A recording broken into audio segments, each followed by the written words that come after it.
ស្នេហ៍ដែលពីបាក់យល់ព្រមទទួលយកចំណែកលើទាំងដឹងថាគ្មានជងឬត្រូវស្មោម្នាក់ណាខ្លួនបងមានតែមួយត្រូវពាក់ព័ន្ធអូនហើយនឹងគេនាងខ្លាចបាត់បង់ស្នេហ៍គឺជាបង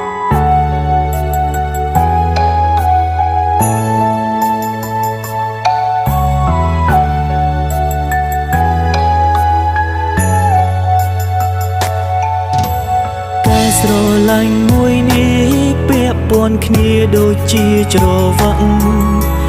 រវាងមនុស្សពីរនាក់ដែលសំខាន់ដូចគ្នា